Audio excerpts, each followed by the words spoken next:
Hello la garde et bienvenue dans cette nouvelle vidéo. Qui dit mois d'août dit soleil, cocktail, barbecue et plage pour les plus chanceux. Mais vous auriez tort de ne pas aller chez votre libraire ce mois-ci puisque je vais vous présenter 5 comics qu'il est fortement conseillé de se procurer. On commence avec le 3e numéro de House of X Powers of Ten de Jonathan Hickman, Pepe Larraz et Hervé Silva. Comme vous avez dû l'entendre un peu partout, cette série est vraiment un tournant, une relecture, un renouveau, une révolution. Choisissez ce que vous voulez des X-Men. D'ailleurs, j'ai hâte de lire ce nouveau numéro, surtout depuis ce qu'on a découvert dans le House of X Powers of Ten, 2e du nom. Ce 3e kiosque sera l'avant-dernier, puisque la série est prévue en 4 parties. Pour ne rien dévoiler de l'intrigue, sachez simplement qu'il devrait y avoir de l'affrontement au menu, comme le laisse deviner la couverture, mais également le résumé qui parle d'une équipe de mutants partis en mission qui devra faire face à des humains remontés. Perso, je suis hyper pressé de découvrir la suite ce mois-ci, et vous, dites-moi en commentaire ce que vous pensez de cette série et si vous allez vous procurer le numéro 3. Le second comics à ne pas manquer ce mois-ci, c'est Daredevil, l'homme sans peur de Frank Miller et John Romita Jr. Ceux qui ont vu ma dernière vidéo, vous avez déjà entendu parler de ce récit. C'est la nouvelle sortie de la collection Must Have, une histoire centrée sur Daredevil et qui se concentre sur l'origine du personnage et la transformation de Matt Murdock en Daredevil. Ceux qui ne sont pas familiers du personnage vont découvrir comment un jeune homme va perdre la vue et développer ses autres sens pour ensuite mettre au service d'Hell's Kitchen ses nouvelles aptitudes. Une lecture indispensable sur Daredevil, considérée comme un chef-d'œuvre par beaucoup, et surtout, ça fait partie des comics dans lesquels Romita Jr. est en forme, et c'est plutôt rare, donc ne passez pas à côté. On passe maintenant à une toute nouvelle série, le tome 1 de Dr Fatalis, Dr Doom en VO, du duo Christopher Cantwell, Salvador Larroca. Ce premier recueil va regrouper les 5 premiers numéros sortis aux États-Unis entre octobre 2019 et février 2020. La série continue actuellement aux US, donc un tome 2 est logiquement en route pour la France. Ici, le seigneur de Latverie, antagoniste principal des 4 Fantastiques, est au cœur de l'histoire, et il va devoir faire face aux accusations de meurtre qui pèsent sur lui alors qu'il n'y est pour rien.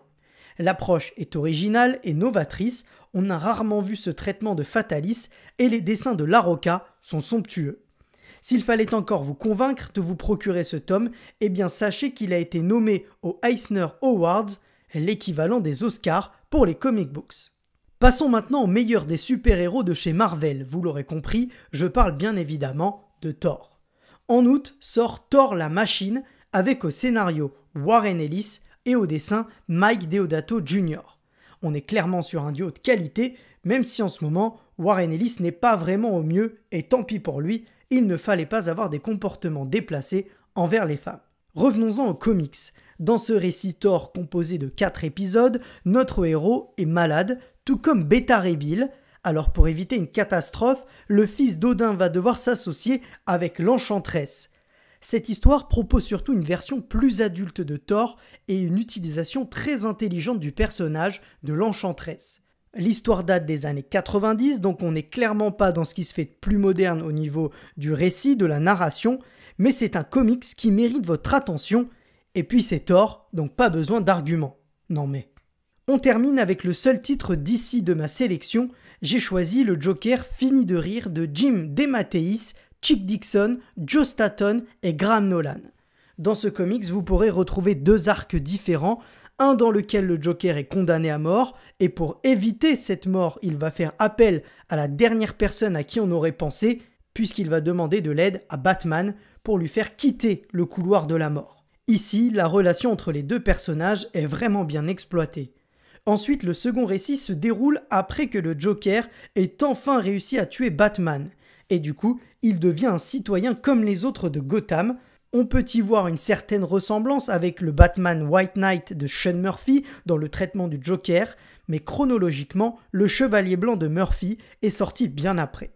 Alors oui, il y a beaucoup d'histoires autour du Joker ces derniers temps, et en général, mais celle-ci vaut vraiment le coup. Voilà, je vous récapitule ma sélection pour le mois d'août. Joker fini de rire, Dr Fatalis, Daredevil l'homme sans peur, Oxpox numéro 3 et le meilleur de tous, Thor la machine.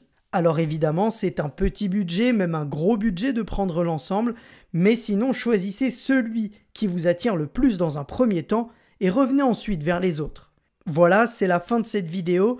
Avant de vous quitter, je tenais à vous remercier de votre soutien et si mon travail vous plaît, n'hésitez pas à liker, à partager et à commenter. C'est vraiment la meilleure façon d'aider la chaîne au niveau du référencement par exemple. Encore merci à tous et à très vite.